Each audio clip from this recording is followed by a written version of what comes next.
Muy buenas noches. Yo soy Dulce María Almazán Jardón. Hoy es miércoles 13 de marzo de 2024 y pues les damos la bienvenida a esta lectura de El grano de incienso, los vacantistas y las misas UNACUM. Vamos a comenzar con una oración en el nombre del Padre y del Hijo y del Espíritu Santo. Amén. Ave María, gratia plena Dominus tecum, benedicta tu in mulieribus, et benedictus fructus ventris tui, Iesus. Sancta Maria Mater Dei, ora pro nobis peccatoribus, nunc et in hora mortis nostre. Amén.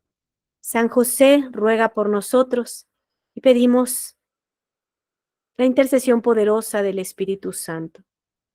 Venga Él a estar con nosotros, que venga a llenarnos, que venga a darnos el entendimiento, que podamos comprender estas verdades que son difíciles, pero que tanto necesitamos conocer, que nos dé la perseverancia y el amor para poder defender nuestra Iglesia Católica. En el nombre del Padre, y del Hijo, y del Espíritu Santo. Amén. Nos quedamos en este punto número 3. Profesión de comunión con el Papa. Y nos sigue diciendo el reverendo Padre Antoni Secada. He aquí otro significado más que el Papa Benedicto XIV adjuntó a la práctica de mencionar el nombre del Papa en la misa. Esta conmemoración del Papa es además la profesión de un ánimo y una voluntad que adhieren firmemente a la unidad católica. También lo advierte con acierto Christianus Lupus en su obra sobre los concilios. Esta conmemoración es la forma suprema y más honrosa de comunión. Hemos mencionado la afirmación de San Roberto Bellarmino respecto a que lo que hoy consideramos como las primeras 3 oraciones del canon, Igitur, Memento y Comunicantes, debe considerarse como una oración que expresa la idea de comunión entre los miembros de la Iglesia. El cardenal Schuster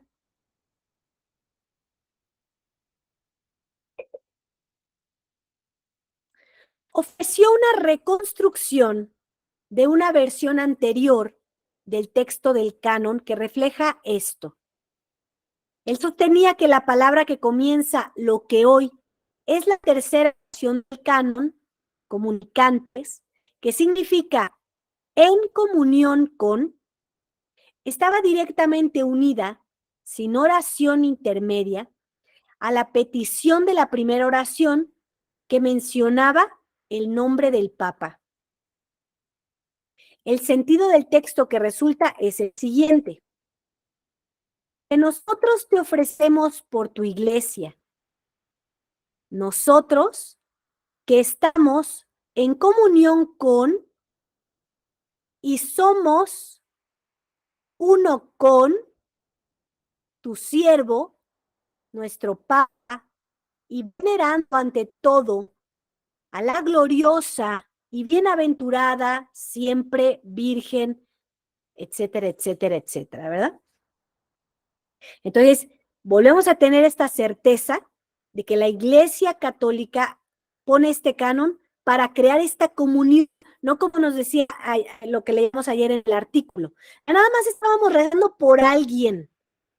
¿Qué es lo que hace la Iglesia? No, está claramente diseñado por la Iglesia Católica el colocar en el canon esta unión entre verdaderos católicos que defienden la Iglesia, que defienden la doctrina, que la promueven, ¿sí? Y para los que no han visto los videos anteriores, les recomiendo verlos. Este es el 5º video para que vayan comprendiendo cuál es esta situación. Y de verdad les aconsejo mucho tratar de entender, tratar de aceptar esto y empezar a investigar, porque hemos estado viendo en los comentarios que hay personas que no lo están entendiendo. Hay personas que no comprenden, sí, Francisco es malo, pero Benedicto no, Benedicto sí era papa, no, tampoco era papa. El último papa que hemos tenido como Iglesia Católica ha sido el Papa Pío XII, ¿sí? Entonces, ¿qué les aconsejamos? Porque es lo conveniente para sus almas que se pongan a estudiar. Y entonces en algunos comentarios yo he ido compartiendo unos enlaces. Por ejemplo, Monseñor Rodrigo da Silva nos dio una conferencia que es del sedevacantismo, donde él va explicando la infiltración masónica. Y también compartí por ahí otros videos de otros sacerdotes que hablan de cómo fue la infiltración masónica desde Juan 23, bueno, y cómo ha venido entrando a la Iglesia Católica y se instala por primera vez con Juan 23. Y habla de Juan 23, y habla de Montini, Pablo VI, habla de Juan Pablo I, habla de Juan Pablo II, habla de Benedicto XVI, hasta hoy Francisco, ¿sí? Pero te aconsejo muchísimo que trates de comprender esto. Empieza por ver los videos, porque sobre todo cuando venimos del modernismo, ocurre algo muy, muy grave, que no estamos habituados al estudio y estamos muy habituados solo a videitos de YouTube.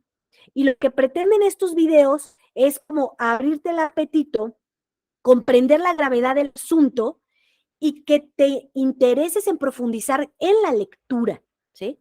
Porque si tú solamente estás viendo videitos y no profundizas, entonces no vas a comprender lo que es la Iglesia Católica. Así que te aconsejo muchísimo que te comprometas con Dios, te comprometas contigo, porque Dios ya nos dejó dispuesto toda su herencia, todo el poder de su sangre preciosa derramada por nosotros. Para que tú te salves, está dispuesto para ti, como bautizado. Ya si tú, en tu negligencia, en tu indiferencia, no lo quieres hacer, bueno, no tendrás nada que reclamarle a Dios, porque Él hizo todo para poder dar a ti la oportunidad. Ahora a ti te va a corresponder ver estos videos y empezar a profundizar en lecturas. A veces ni siquiera es algo sencillo, porque cuando tú no estás habituado a la lectura, te cuesta mucho trabajo empezar a acceder, porque tu cerebro se ha habituado a solamente poner atención por poco tiempo, a tener cosas con mucho movimiento, con mucho brillo. Y entonces de repente agarras un libro y es así como te quieres dar un tiro porque no soportas ni leer 10 minutos, porque tu cerebro está inquieto, ¿sí? Tu mente está inquieta. Entonces te empieza a ver una página y luego otra, y de repente vas a dejar tanto video y vas a adquirir libros, lo cual es muy bueno, porque tienes que entender cosas que son muy profundas. Fíjate, yo ahorita voy despacito y me gustaría ir más rápido, pero no puedo, ¿no? Vamos a ver esto que es muy importante, y después vamos a ver, ¿no? Cuál es el tema de las ordenaciones sacerdotales inválidas en el modernismo, porque no hay sacerdotes válidos a partir de 1969, ¿sí? Donde ya se empezó a aplicar la ordenación sacerdotal, que cambió el rito, y te voy a dar sustento también, pero hay que ir progresivamente, ¿sí? Si tú tienes hábito de la lectura, tú puedes ya empezar a contactarme, ¿sí? Aquí en la descripción del video está mi WhatsApp, y yo te empiezo a mandar enlaces que son documentos donde tú puedes leer, donde puedes encontrar las referencias, donde puedes investigar, y entonces tienes las respuestas muchísimo más rápido, ¿sí? Entonces te aconsejo mucho que leas. Aquí en la descripción del video también te dejo un enlace donde puedes adquirir libros, y por ahí tenemos unos muy, muy buenos que te van a ayudar bastante. Número 4, profesión de comunión con la verdadera iglesia. Esta es la conclusión a sacarse de la enseñanza del Papa Pelayo I, año 556 al 561, en una carta de reproche a cismáticos. ¿Cómo es posible que no os creáis separados de la comunión de la Iglesia Universal si no hacéis mención de mi nombre durante los sagrados misterios, según la costumbre? Fíjense, este papa reclamaba que cómo creías que estabas unido a la Iglesia si no lo mencionas a él, cuando sabemos que tenemos que estar unidos con el mismo papa si somos católicos, ¿cierto? con un legítimo papa. Y además, según el comentario de la misa del canónigo Kroegaert, rezar por el papa es dar testimonio de vivir en comunión con la cabeza de la verdadera iglesia, ¿verdad? Hoy nosotros no tenemos papa, ¿sí? Sencillo, bueno, rezamos por nuestro clero, ¿sí? Rezamos por los obispos que están luchando, por los sacerdotes que están luchando, ¿sí? Para que Dios les dé firmeza, perseverancia y santidad para que ellos puedan llevarnos como ovejas al cielo. Ojalá hubiera un papa válido. Muchas situaciones se terminarían, pero sabemos que estos son los tiempos que nos ha tocado a nosotros y no vamos a estar añorando algo que no está, dejar de hacer lo que a cada uno le toca, ¿verdad? Y tenemos años, 1958 años de papas, ¿sí? Entonces, pues podemos revisar toda su doctrina, que siempre ha sido la misma, excepto con Juan 23, que empezó a cambiar todo. Entonces, nosotros somos la iglesia que ha predicado lo mismo que dice Jesucristo. Los que están en el Vaticano son los falsos, porque ahora dicen cosas completamente distintas a las que dice nuestro Señor Jesucristo y la tradición de la Iglesia Católica. Número 5, un signo de ortodoxia. En una extensa disertación sobre la primera oración del canon, el cardenal Schuster también dice: la mención del nombre del Papa en el canon es una prueba de la ortodoxia del oferente, ¿verdad? De esta convicción de fe. Punto número 6. Intermediario autorizado ante Dios. ¿Dónde Puniet ofrece esto como otra explicación teológica más? El primer nombre después de la Iglesia Universal para encomendar a Dios es el del pontífice reinante, el pastor visible y el intermediario autorizado ante Dios Todopoderoso por los diversos miembros de su grey. Entonces, claro que está refiriéndose a un papa verdadero y legítimo, lo cual no es Bergoglio, por eso no hay que asistir a las misas UNACUM, porque ellos están yendo en contra de lo que ha dicho la Iglesia Católica. Y ya sabemos que un reino dividido termina por ser destruido. Entonces, los que queremos estar unidos al cuerpo de Jesucristo, a ese cuerpo místico, vivo, bueno, tienes que seguir las reglas. ¿Quiénes son mi madre y mis hermanos? Los que hacen la voluntad de mi Padre, no los que hacen la voluntad humana y lo que más me acomoda, lo que más me conviene. No, hay que pedir al Espíritu Santo que revele estas verdades, y si tú tienes un corazón sincero, pues vas a recibir la verdad. Y hay que venderlo todo, la puerta es estrecha. Inciso C, aplicación a Bergoglio. Vamos ahora, el padre Antoni Secada nos va a dar estos fundamentos. El problema fundamental de aplicar los significados lingüísticos de la frase unacum a Bergoglio, como hemos notado en el inciso A, es que todos lo colocan dentro de la iglesia, donde como hereje no puede estar. Pero hay más. Cuando aplicamos los significados teológicos arriba enumerados del 1 al 6 a la frase, juntamente con tu siervo nuestro Papa Francisco en el canon. Estos son los resultados. Fíjense lo que realmente significa el unacum, lo que estás diciendo. El hereje falso Papa Bergoglio es la cabeza de la iglesia, el vicario de Cristo y el sucesor del bienaventurado Pedro. Hay que decir mentiras. El reconocimiento del hereje falso Papa Bergoglio en el canon es la forma suprema y más honrosa de comunión con Él, la profesión de un ánimo y una voluntad que adhieren firmemente a la unidad católica. La inclusión del nombre del hereje falso Papa Bergoglio en el canon lo especifica como el principio de unidad. Fíjense qué grave, qué grave. Y esto nótenlo las personas que creen que asistir a la misa a una cum no es nada. Ah, pero yo no voy por eso, yo voy porque hay verdaderos sacramentos. Oye, uno no soportaba en el modernismo ver cómo herían a Dios en el modernismo y sinceramente fue un descanso saber que no estaba ahí. Pero en las falsas resistencias, si hay ordenaciones sacerdotales, por lo que si hay transubstanciación, y ellos están escupiendo a nuestro Señor Jesucristo al embarrarles al hereje Bergoglio, ¿sí?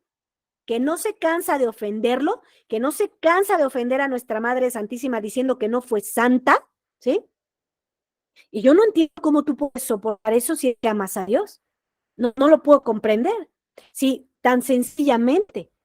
Yo, no sé, tengo una persona que yo aprecio mucho, una amiga, ¿sí? Y entonces yo veo que en un lugar maltratada, yo jamás vuelvo a llevarla a ese lugar, porque no voy a permitir que hagan eso. Entonces, claro que voy a preferir un lugar donde se le ame, donde se le respete, donde se le cuide.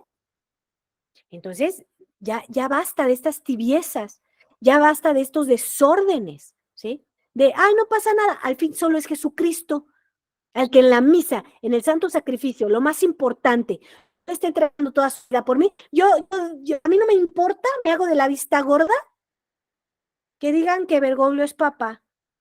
Entonces, no te preguntes, después cuando a ti te falten el respeto, cuando tú no seas amado, ¿por qué a ti te pasan esas cosas? Porque tú si buscas el respeto de los demás, tú quisieras, ¿no? Que tu esposo te tuviera precio, que tu esposa te tuviera precio, que tus hijos te respetaran, que en el trabajo te respetaran, pero tú no respetas a Dios. Entonces, si a Dios no lo respetan, ¿a ti por qué te tendrán que respetar? Entonces, son cosas que yo te invito a tratar de comprender, ¿sí? Yo soy la iglesia que milita, yo debo, aun si fuera preciso dar mi vida, defender a Jesucristo. Eso es lo que el amor te debe de hacer brotar del corazón. Entonces, ¿me dices una cum? Yo no quiero tener nada que ver con ustedes. Bergoglio, yo no quiero nada que tener que ver con ustedes.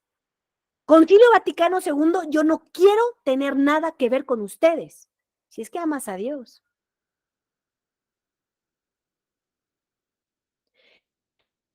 Menciona el nombre del hereje falso Papa Bergoglio en el canon, es signo que uno no está separado de la comunión con la Iglesia universal. Que esta iglesia que se inventó, ¿no? Bergoglio. A mencionar el nombre del hereje falso Papa Bergoglio en el canon es una prueba de la ortodoxia del oferente. Imagínate, tu fe se pone entredicho. Y yo los entiendo porque yo tampoco entiendo a los que no comprenden muy bien esto, porque yo tuve que estudiar para poder entender, pero me preocupa los que no quieren entender. ¿Por qué en realidad no quieres entender algo que es tan claro y más en este tiempo, es tan evidente? A mí me sorprende que ya parecen como unos robots, ¿no? De personas, ¿no? De pronto que gritan, ¿no? ¡Viva Papa Francisco! A ver, yo creo que esa persona no ha agarrado ni un libro en su vida.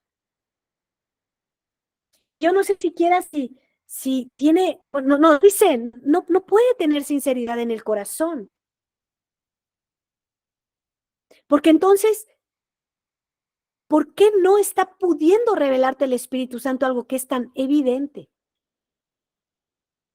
creo que te invito, te conviene que analices cómo estás viviendo tu fe. Y esto te lo digo con conocimiento de causa.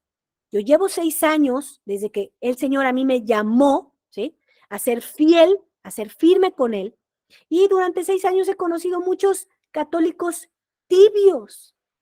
Han sido católicos de toda la vida, 40, 50, 60 años de católicos, pero no tienen experiencia de vida con Dios. Entonces, evidentemente, si tú no tienes experiencia de vida con Dios, pues difícilmente lo vas a amar. Difícilmente vas a seguir sus mandamientos. Difícilmente vas a esforzarte por suplicarle por la conversión tuya. A veces puedes ser una persona inclusive que pide la conversión de los otros, pero tú mismo no tienes esa conversión. Entonces, pídeselo a Dios y comprométete con ello, porque es un camino de pruebas. Dios no hace tratos con niños. Dios no quiere tu muerte, Él quiere que vivas, pero te tienes que enmendar, tienes que cambiar de vida. Y lo digo para todos, no es suficiente ser de la tradición como si ya aseguramos que tienes un cambio de vida, ¿no? La realidad es que no. Hay personas en la vida tradicional que tienen dobles vidas y esto es todavía más preocupante que el modernismo, porque tú sí estás comulgando al Señor, entonces te estás comiendo tu condenación. Entonces, verdaderamente les invito a tener esta conciencia de cómo estás viviendo tu fe. El hereje falso Papa Bergoglio es el pontífice reinante, el pastor visible y el intermediario autorizado ante Dios Todopoderoso por los diversos miembros de su grey. O sea, Dios no escucha a los pecadores, Él dice claramente su palabra. Y este hombre es un gran hereje y es un gran pecado mortal. Entonces, no esperes que Él va a interceder por ti, porque no tiene palabra ante Dios. Un sedevacantista consideraría cada una de estas proposiciones un horror teológico o un absurdo, pero son las que resultan de que un sacerdote en el canon profese ofrecer la misa tradicional unacum juntamente con tu siervo, nuestro Papa Francisco. ¿Sí? Así de claro. Vamos por el punto número 2, romano. La participación y asentimiento. Pongan mucha atención, porque ya hay sacerdotes que tomaron su postura, no les importa, ellos lo van a seguir haciendo así, oremos por ellos para que se arrepientan, pero tú, como fiel, ve lo que tú estás aceptando. Aquí vale, y vale mucho la pena decir que eres culpable por no enterarte de esto. Tú no puedes decir o no te va a aceptar el Señor en el juicio. Es que a mí un sacerdote me dijo que no pasaba nada, que era lo mismo. Y te va a decir Dios, ¿y tú qué hiciste para poder discernir que esto era cierto o que no era cierto? ¿Por qué no intentaste encontrar cuál era la verdad? Porque muchas personas hacen esto, ¿no?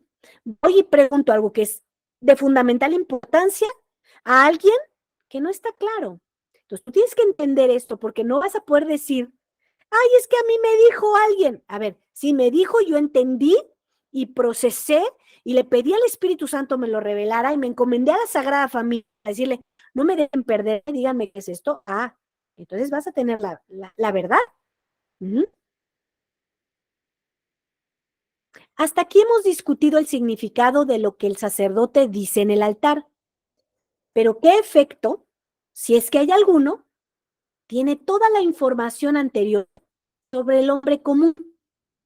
En este caso, un sedevacantista que por una u otra razón trata de sacar en claro si debe o no debe asistir a una misa unacum, ofrecida en el rito tradicional por un sacerdote válidamente ordenado.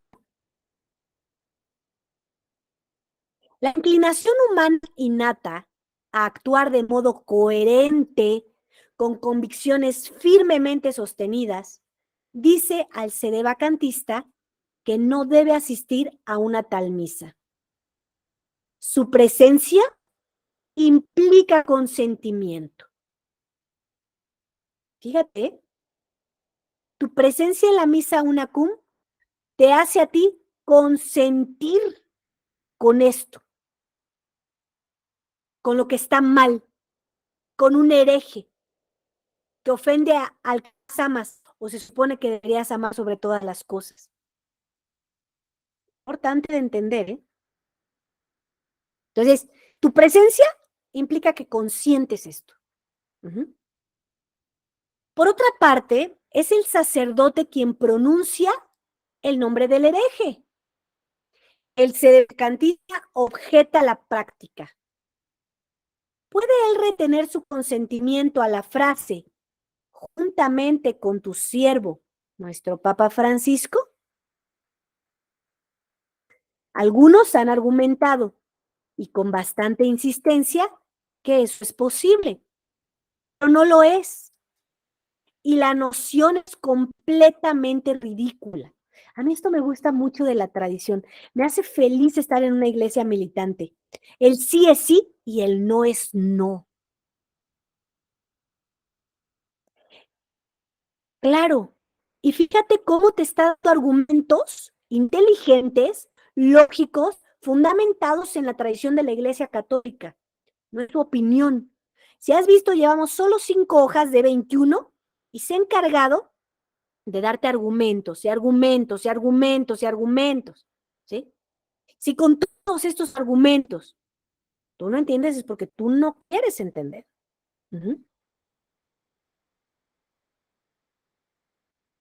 Esta teoría cae en la categoría de lo que llamo error teológico laico, porque parte de premisas que virtualmente cualquier sacerdote, por muy regular o pobre que sea su formación, instintivamente percibiría equivocadas por completo. Fíjense, ¿eh? O sea, un sacerdote, por muy pobre que sea su formación, instintivamente percibiría esto como equivocado. A ver, ¿por qué los modernistas no comprenden que esto está equivocado? Porque donde está tu tesoro está tu corazón. Y si tu corazón no está con Cristo, le vas a dar valor a otras cosas. Y evidentemente quedarán engañados. Ahora imagínense en la tradición. Instintivamente sabrían que eso está equivocado. Otros ejemplos en esta categoría son el fenellismo, lienartismo, siropismo y condenas de la planificación familiar natural. He aquí por qué el sacerdote católico tradicional inmediatamente percibirá que hay un problema con la teoría de la retención del consentimiento. Él pasa alrededor de 1 hora y 3/4 cada día recitando las oraciones públicas oficiales de la iglesia, ¿verdad? El oficio divino y la misa. Todas estas oraciones virtualmente, sin excepción, están compuestas en primera persona del plural. Oramos, ofrecemos, suplicamos. El sacerdote sabe que estas oraciones oficiales están redactadas de esta manera por una razón. Él, el sacerdote, las reza en nombre y en unión con nuestro Señor y su iglesia, incluyendo todos sus miembros laicos. Y además, en el caso de la misa, unido con los fieles presentes. Esta es la naturaleza de la oración litúrgica de la iglesia. Para laicos que tengan el atrevimiento de disentir con peticiones que hace el sacerdote en las diversas oraciones prescriptas para la misa, no hay platos alternativos. Es todo de una sola pieza. Como dice nuestra cocinera sobre su menú, tienes dos opciones, tómalo o déjalo. Para comprender por qué la misma idea de una alternativa a una cum es una imposibilidad litúrgico-teológica. Nos dirigimos ahora a algunos puntos específicos sobre cómo asistimos a misa, qué connota nuestra participación, cómo el laicado presente coopera con el sacerdote al ofrecimiento del sacrificio y específicamente cómo y por qué el laicado da su asentimiento a las oraciones del canon en particular. Y bueno, aquí vamos a dejar nuestro tiempo de lectura. ¿Qué les aconsejo? Que no te quedes hasta aquí. Aquí en la descripción del video yo te dejo el documento, está en los videos anteriores también. Imprímelo y léelo. Léelo. Tienes que comprender qué estoy aceptando yo. Mira, cuando nosotros vamos a hacer cosas a los bancos, temas de propiedades, tú te fijas lo que estás firmando. Tú te fijas qué intereses vas a pagar, que no lo estés poniendo a nombre de alguien más. Y si tienes cuidado en cosas que van a pasar, vas a tener cuidado en lo que va a afectar tu vida eterna, esa vida de unión con Dios para siempre, definitivamente yo te aconsejo ponerte a leer esto, ¿sí? Aquí lo estamos leyendo, estamos dando algunos ejemplos, ¿no? Tratando de que sea muy sencillo, muy digerible para ti, porque es un tema difícil, es un tema complicado, ¿sí? Pero tienes que empezar a leerlo con tus propios ojos. Míralo, a ver, ¿qué está tratando de decir aquí? Porque tú eres responsable de enseñar a tu familia, de enseñar a tus hijos. Hay muchas personas, muchos fieles, que no están sabiendo cómo explicar esto a sus familias. Pues, ¿cómo les vas a explicar si tú mismo no lo estás entendiendo? Entonces, pruébale a Dios que quieres entender, ponte a leerlo y lo vas a comprender. Y bueno, pues el día de mañana continuamos con este inciso A de cómo se participa activamente en misa. Damos gracias a la Santísima Trinidad, este valioso momento, por nuestra Iglesia Católica, por nuestros pastores, que le siga dando firmeza, valentía y amor para proteger a sus ovejas. Y rezamos Ave María por su excelencia reverendísima Monseñor Rodrigo da Silva, que con tanto amor dirige bajo su cayado a todos nosotros. Ave María, gratia plena Dominus tecum, benedicta tu in mulieribus et benedictus fructus ventris tui, Iesus. Sancta Maria Mater Dei, ora pro nobis peccatoribus, nunc et in hora mortis nostre. Amén. Gloria Patri et Filio et Spiritui Sancto, sic ut erat in principio et nunc et semper et in saecula saeculorum. Amén. Y aquí en la descripción del video tú encuentras dos botones de PayPal. Tú puedes hacer un donativo que ambos llegan directamente a Monseñor Rodrigo da Silva. Entonces, ayúdalos porque es nuestra obligación como iglesia. No debería de ser algo, a veces nosotros pensamos, es que es para ellos, yo los ayudo. No, es mi obligación. Gracias Dios por darme una oportunidad para ayudar, para donar, para cumplir con mi responsabilidad, para agradecer todo lo que tú me das y devolverlo a tu verdadera Iglesia Católica. Que Dios los bendiga inmensamente y nos vemos el día de mañana. Y me quedo aquí con las personas que están en vivo para resolver cualquier duda. Que Dios los bendiga.